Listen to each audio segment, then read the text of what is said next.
Oi pessoal, tudo bom? Eu sou o Bruno lá do Instagram by Bruno e eu trabalho com hand lettering tem alguns anos e hoje eu vim aqui no canal da Morim para analisar o lettering de vocês e o lettering escolhido da vez é o do Maírton Santos. Então, se você quer aprender lettering ou quer aprimorar a sua técnica, é só acompanhar esse vídeo que tá cheio de dicas que eu tenho certeza que vai te ajudar a evoluir profissionalmente nessa arte. E é claro, é tudo baseado no meu repertório. Então, vamos lá pra mesa? E se você já tá gostando desse vídeo, deixa o seu like e se inscreve no canal. Agora sim, vamos lá pra mesa.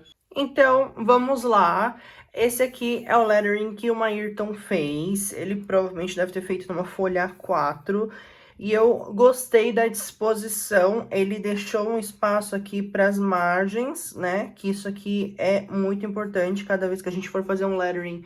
Eu sempre digo para começar já traçando a margem para dividir o que é folha e o que é arte, assim não fica uma letra grudada aqui no cantinho e fica tudo no seu devido lugar. Então, já começou bacana, a arte ela tá centralizada, então é outro ponto positivo também, né? Margem e centralização são dois pontos que eu sempre analiso primeiro em uma arte. E aqui o Maírton fez isso muito bem. Outro ponto positivo aqui dessa arte é a foto de lettering sempre de cima, porque assim a gente consegue ver todas as informações com bastante clareza. Se a foto, por exemplo, ela tá de ângulo, assim, meio deitada, não dá para entender muito bem o que tá acontecendo. Então, foto de lettering sempre de cima, ok? Um outro ponto super positivo é a organização, equilíbrio e harmonia entre as letras e a composição no total. É mais complicado sim fazer um lettering só com letras blocadas. Quando a gente faz intercalando uma blocada, uma cursiva, fica mais dinâmico e mais tranquilo de diagramar. Porém, aqui só com blocadas ele fez um excelente trabalho e também conseguiu dosar as informações que ele colocou nas letras, então não ficou uma parte aqui do lettering chamando mais atenção do que outra, então tá bem distribuído. E também tá muito bem distribuído esses elementos que ele colocou em volta, né? Então não tá nada muito exagerado e só aqui numa parte chamando atenção e aqui faltando, então o peso gráfico tá sim muito bem distribuído, mas a gente sempre tem alguns pontos de atenção que pode melhorar e eu vou mostrar isso agora. Bora lá então. Eu selecionei aqui alguns pontos de atenção na arte do Maírton para a gente estar discutindo e o primeiro deles é na palavra devido em relação ao espaço negativo entre as letras. Entre o D e o E tem muito menos espaço do que o V e o I, por exemplo, né? Então, aqui nesse caso fica incoerente, porque eu precisaria fazer um ajuste ótico para juntar mais o I e o V para compensar esse espaço que ficou todo aqui. Eu gostei que ele colocou uma margem aqui dentro do banner, que está muito bem construído por sinal, para as letras não ficarem encostadas aqui nessa borda da figura. Então, toda vez que a gente inserir alguma forma no nosso lettering, fazer uma margem dentro para as letras encostarem na margem e não na borda, porque pode dificultar a legibilidade. As letras são divididas em três grupos: circulares, triangulares e quadradas. Circulares, O, C, Q; triangulares, A, V, Y; quadrado, H, M, N, por exemplo. Quando a gente vai fazer esse ajuste ótico, é mais fácil entender com as figuras, né? O V, por exemplo, é uma letra triangular. Então, eu vou desenhar um triângulo e o I é uma letra quadrada e vou colocar um quadrado. O triângulo, ele tem esse espaço aqui em volta, né? Se eu desenhar um quadrado em volta do triângulo, eu vou ter todo esse espaço pintadinho aqui em laranja para compensar. Se eu, por exemplo, desenhar uma letra T do lado de uma letra A, do lado de uma letra M, vai ficar quadrado, triângulo, quadrado. Eu vou ter todo esse espaço aqui interno só do T e mais esse espaço interno do A, que é uma letra triangular. Então, não importa se eles estão na mesma distância aqui. O T está na mesma distância do A do que o A do M. Mas eles têm um espaço interno muito grande. E é isso que a gente precisa levar em consideração. Não só a letra propriamente dita, mas o espaço que ela está ocupando na palavra. Então, eu preciso quebrar essa regra de que todas as letras têm que ter o mesmo espaço, a mesma distância, e juntar mais a letra T da letra A. Olha aqui a distância da letra T e da letra A, e da letra A da letra M. mas olha aqui o espaço interno como ficou bem mais equilibrado. Então, não esqueça de fazer esse ajuste ótico.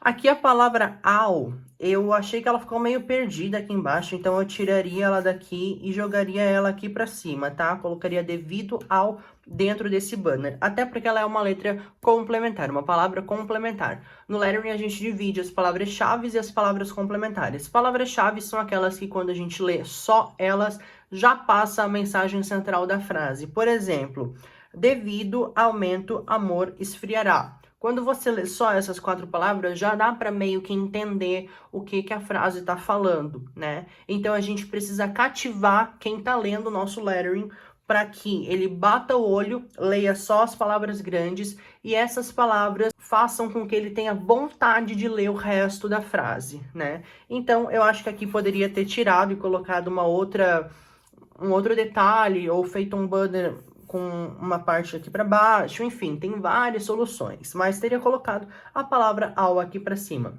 Aqui na palavra aumento, a gente já percebe que tem um espaçamento incoerente. A distância entre o A e o U, o espaço negativo entre o A e o U, é muito maior do que o U e o M, por exemplo. Então, teria que juntar mais o A e o U. O M, o E, por exemplo, tem um espaço negativo muito menor do que o E e o N. Porque o E, ele tem esse espaço interno entre a barra. O N e o T, por exemplo, está um pouquinho maior do que o T e o O.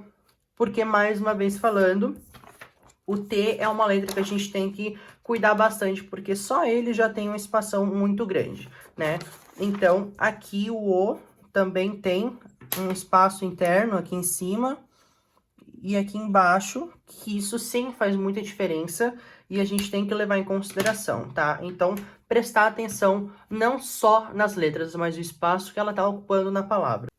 Algumas contraformas, elas precisam ser também coerentes, então não é só as letras, é o espaço negativo e a contraforma. Bruno, mas o que é a contraforma? É o espaço interno da letra. Por exemplo, essa parte aqui é a contraforma do O. Essa parte aqui é a contraforma do A, e aqui eu não chamaria de contraforma, mas é o espaço aqui interno do N, né? Que tá incoerente. O N, ele tem que ficar padrão, né? Esse espaço aqui, ó. É como se a gente desenhasse 2 triângulos e eles teriam que ficar 2 triângulos iguais, para ficar bem certinho, bem dividido, tá? E aqui o espaço interno do A também está muito pequeno em relação ao espaço interno do E e do O. Então, tem que dar uma equilibrada nisso também. Esse banner tá ok, mas as letras não foram desenhadas numa linha reta, né? Aqui ela começa uma linha, vai reta, reta, desce um pouquinho e depois sobe. Não é errado isso, né? Não existe certo e errado no lettering, existe o bom e o ruim. Não foi bom fazer isso aqui, porque ficou meio desproporcional, tá? E eu, mais uma vez falando, eu sempre gosto de levar essa doutrina de que não existe certo e errado no lettering, até porque o lettering é uma arte livre desde que dê legibilidade. Mas, quando a gente se trata de caligrafia e tipografia, tem muitas regras. E como a gente está desenhando as letras, a gente precisa levar em consideração os modelos tradicionais, que surgiram muito tempo atrás.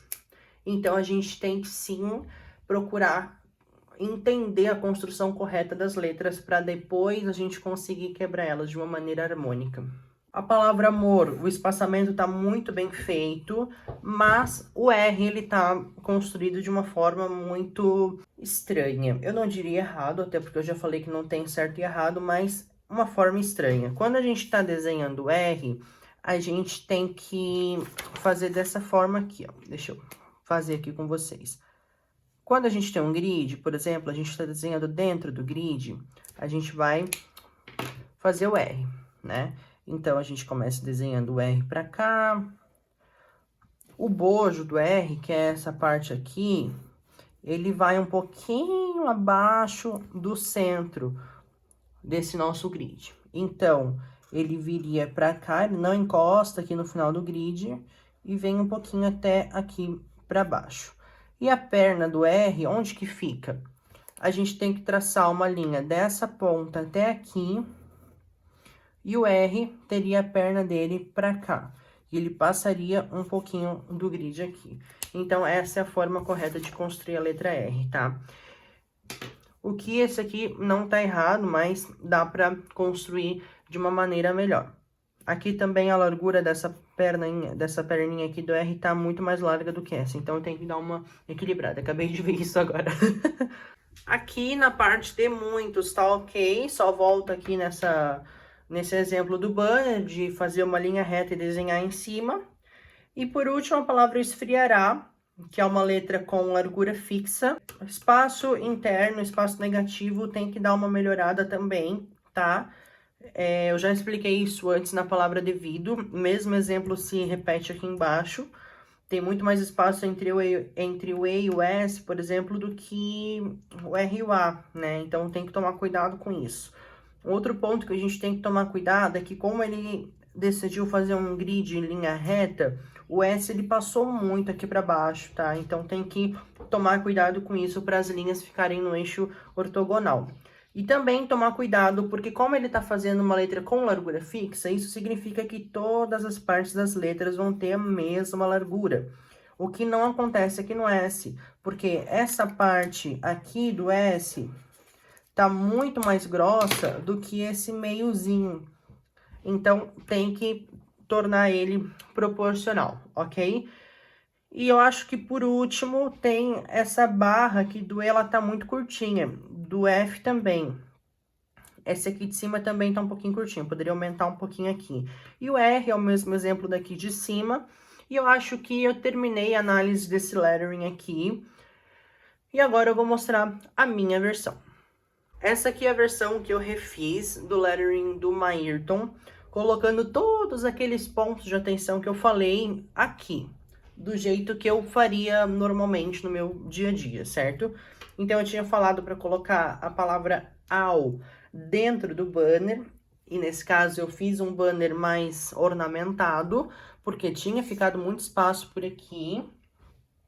A palavra aumento eu mantive da mesma forma. O que eu esqueci de falar é que ele fez a sombra correta, tá? Uma drop shadow, ele fez super certinho. Parabéns, Mayrton.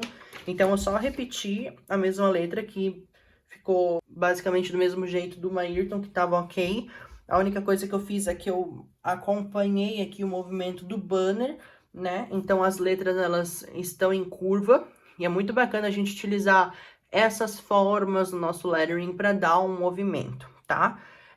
Corrigi aqui o N, que tava com essas duas partes aqui, a parte de baixo maior do que a de cima, então as duas partes estavam incoerentes.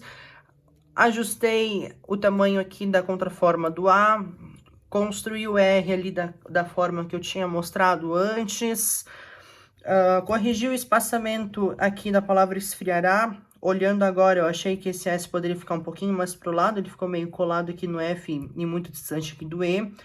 O que é normal de se acontecer, né? Mas a gente tem que treinar cada vez mais o nosso olhar tipográfico para perceber isso no nosso trabalho, né? A palavra de muitas e de maldade, eu coloquei ela em linha reta, né? Com eixo ortogonal.